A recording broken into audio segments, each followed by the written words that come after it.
కనీసం దాని దర్దాపుల్లోనైనా వెళ్తాము. కనీసం అని ఎందుకు అన్నాను అంటే ఏది రాని వాళ్ళు కూడా నేను చెయ్యగలను. ఓకేనా? మీ క్లాస్ లో ఫస్ట్ ఎవరు?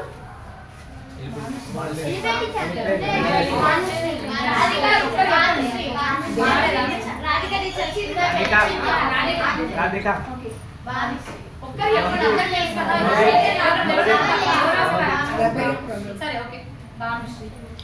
ఎప్పుడైనా అనిపించిందా ఆమె ఫస్ట్ వస్తుంది అంటే నీ మనసులో అనుకోండి, బయట చెప్పాల్సిన అవసరం లేదు. ఎప్పుడైనా అనిపించిందా నేను చదవాలి, నాకు ఫస్ట్ క్లాస్ రావాలి, మా అమ్మ నాన్న కూడా అంటున్నారు, నేను ఈ పొజిషన్లో ఉండాలి. ప్రతి ఒక్కరికి కష్టం ఉంది, అంటే ఇంట్లో అమ్మ కష్టం చేస్తుంది, నాన్న కష్టం చేస్తుంటారు. ఎప్పుడైనా అనిపించిందా వాళ్ళు ఎంత కష్టపడుతున్నారు? బాధ అనిపించింది ఎప్పుడైనా ఎవరికైనా?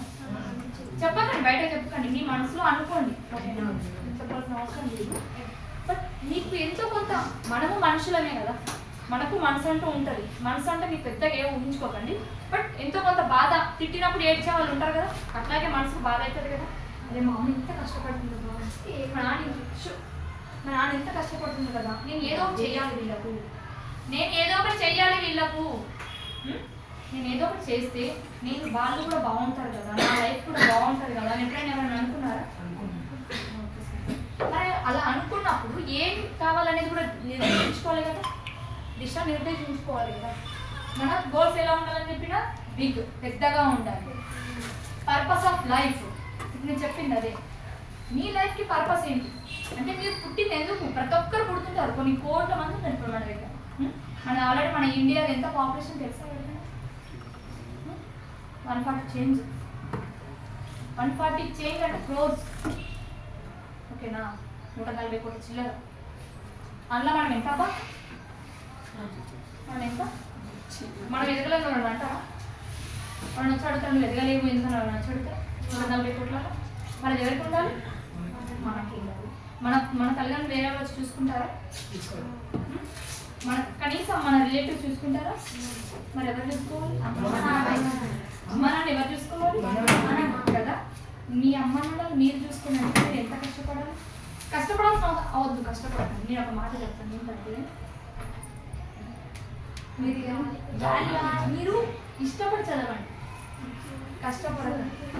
మీకు మార్కులు ఎందుకు పనికిరావు? నిజం చెప్తాను, ఉన్నమాట చెప్తాను. మీకు మార్కులు ఎందుకు పనికిరావు?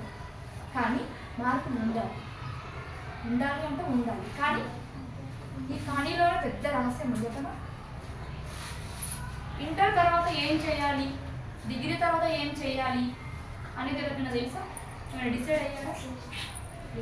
అందుకే ఇప్పుడు డిసైడ్ అయితే ఏ సబ్జెక్ట్ తీసుకుంటే నేను ఏమవుతాను అనేది ఒక క్లారిటీ ఉందనుకోండి, ఆ సబ్జెక్టు మీద సబ్జెక్టు నేర్చుకోవడానికి ట్రై చేయండి. ఓకేనా? అర్థమవుతుందా? సబ్జెక్టు నేర్చుకోవడానికి. అది రాకపోతే మళ్ళీ అడగండి సార్ వాళ్ళని. నేను ఇక్కడ రాశాను ఈ 4, ఇవి ఆ కోవ కిందికే వస్తాయి. ఎంతమంది ఉదయాన్నే లేస్తారు? ఉదయం నేనంటే ఎన్ని గంటలకు? 5 గంటలకు.